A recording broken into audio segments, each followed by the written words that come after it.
مساء الخير على متابعين قناة دايت اند هيلسي. النهاردة فيديو جديد ووصفة جديدة. هنعمل مع بعض السمك السنجاري في الفرن بطريقة صحية جدا، والطعم بقى بصراحة بيبقى تحفة. وهنعمل مع الخلطة اللي انتوا شايفينها دي بجد يا جماعة روعة. لو دقتوها مش هتنسوها تاني، ولو جربتوا الطريقة دي هتعتمدوها دايما. انسوا بقى الشوي والقلي والكلام ده، الطريقة دي يا جماعة بجد تحفة. الطريقة دي بسيطة وسهلة جدا، ولا قلي بقى ولا زيوت ولا الكلام ده، زي ما قلت لكم كده طريقة صحية جدا. تابعوني بقى في الفيديو علشان تشوفوا الطريقة. بس يلا بسرعة اشتركي في القناة ولايك وشير لو عجبك الفيديو. شايفين بقى الجمال والحلاوة؟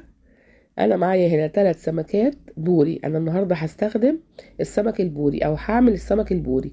عايزة بقى تعملي الطريقة دي على اي سمك مفيش مشكلة. خلي بالكم انا دلوقتي مرضتش انضف السمك في السوق عشان اوريكم ازاي انا بختار السمك. شايفين القشر بتاعه بيبقى جامد جدا، مهما تحط ايدك كده عليه او تمشي صبعك عليه القشر ما بيطلعش ابدا، والعين بتبقى بتلمع بالشكل ده. وكمان الخياشيم بتكون حمرا زي ما انتوا شايفينها كده. يبقى كده السمك معايا طازه.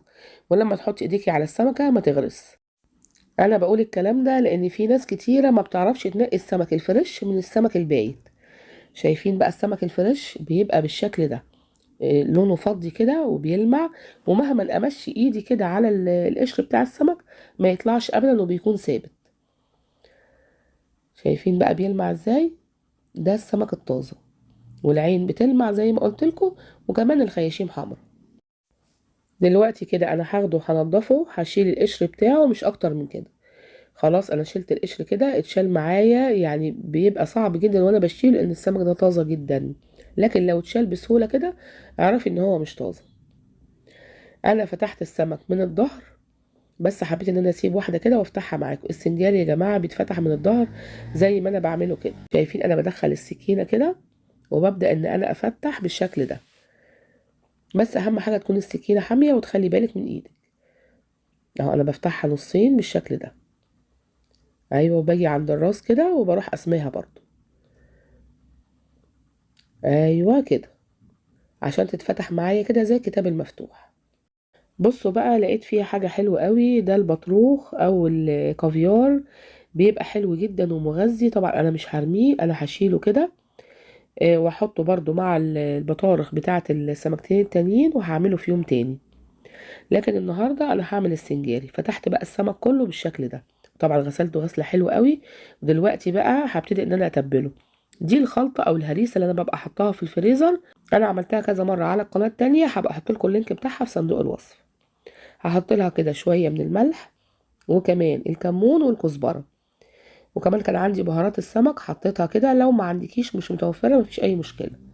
بصراحة الهريسة دي لما ببقى عاملاها وحطاها في الفريزر بتوفر عليا كتير جدا. عاملة سمك او بتنجان مخلل او طماطم مخللة، او عاملة فول او حاجات كتيرة جدا.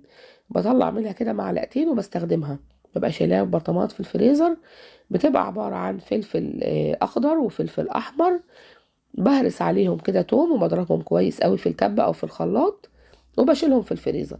طلعت منهم دلوقتي كده معلقتين او 3 عشان اتبل السمك بتاعي.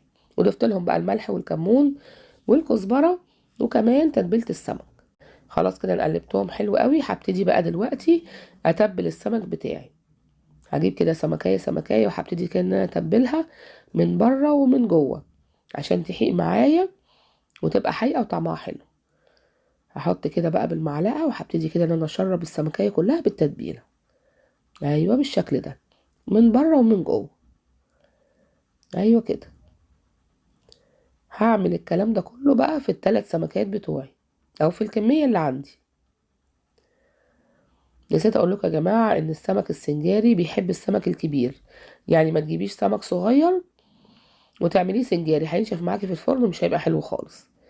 مهم جدا انك تعمليه تنقيه لما تكوني عاملاه سنجاري، تعمليه سمك كبير.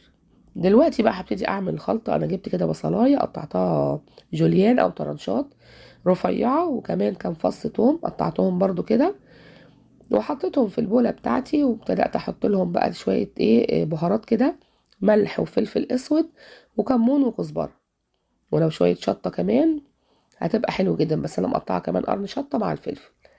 وحطيت كده برضو رشة من بهارات السمك. لو مش متوفرة مفيش اي مشكلة. التكايه دي بقى مهمه جدا جدا جدا.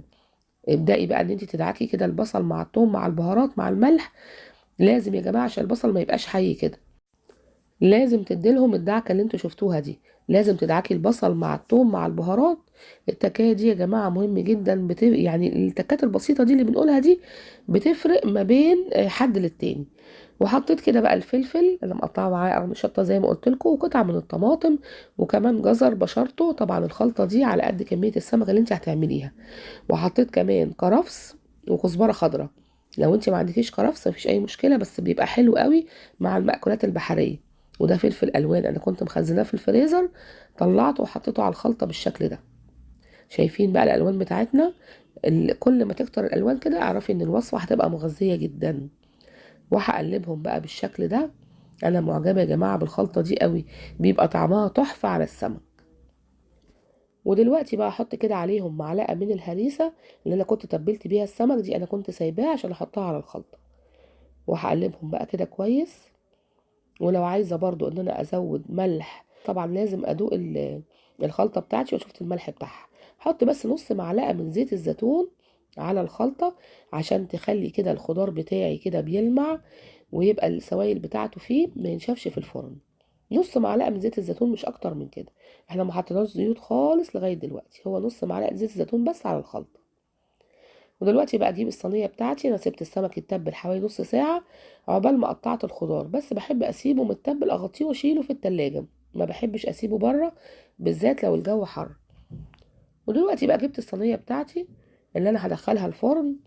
حطيت كده فيها ورقه من الفويل وفوقيها ورقه من الزبده.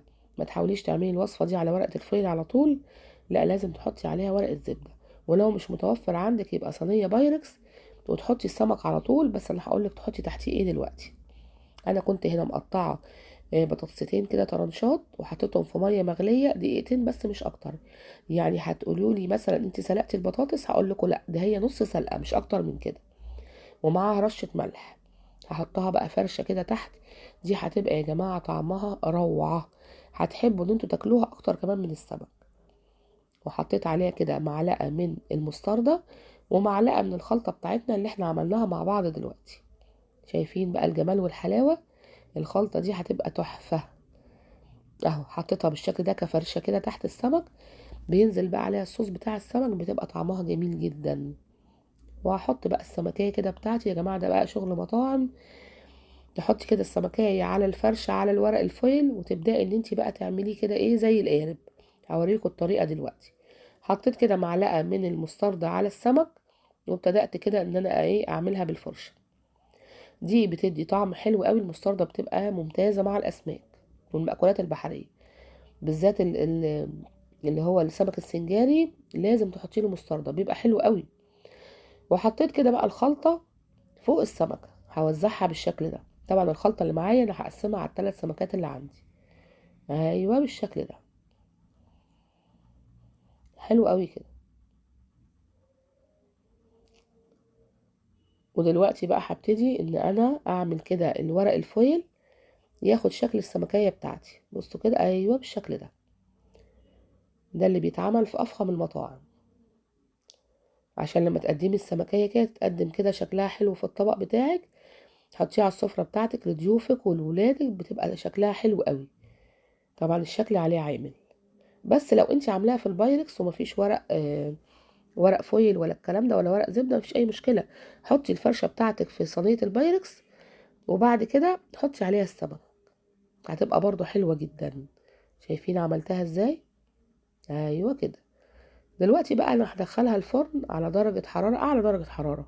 ما تحاوليش تدخلي اي سمك الفرن على درجة حرارة منخفضة، حطيه على درجة حرارة تكون عالية. ودلوقتي خلاص طلع من الفرن. هو قعد حوالي يعني تقريبا من تلت ساعة لنص ساعة، وفتحت له الشواية اخر 3 دقايق. شايفين بقى الجمال والحلاوة؟ مفيش بعد كده. صدقوني يا جماعة الطريقة دي روعة روعة روعة. والفرشة اللي احنا كنا عاملينها تحت السمك بالبطاطس والخلطة حاجة كده تحفة. عايزة اوريها لكم، بصوا كده، بصوا معايا، تحفة. شايفين؟ حاجة بجد تفتح النفس. يا ريت تجربوها بالطريقة دي يا جماعة، هتعجبكم قوي. كمان هوريكم اللحم بتاع السمك. بصوا كده، استوى وبقى زي الفل، مع ان السمكية دي وزنها حوالي تقريبا كيلو 200 جرام، يعني وزنها كبير، بس ما اخدتش حوالي نص ساعة في الفرن. والطعم بتاعها والريحة بقى، مقولكوش على الريحة، تحفة. جربوا بقى الطريقة دي يا جماعة وعلى ضمانتي هتعجبكم جدا. ولو عجبتكم بقى ما تنسونيش في اللايك والشير والسبسكرايب للقناة، وهسيب لكم كمان اللينك بتاع قناتي الأساسية مطبخ مرمورة في صندوق الوصف، أول تعليق مثبت. يلا باي باي، سلام.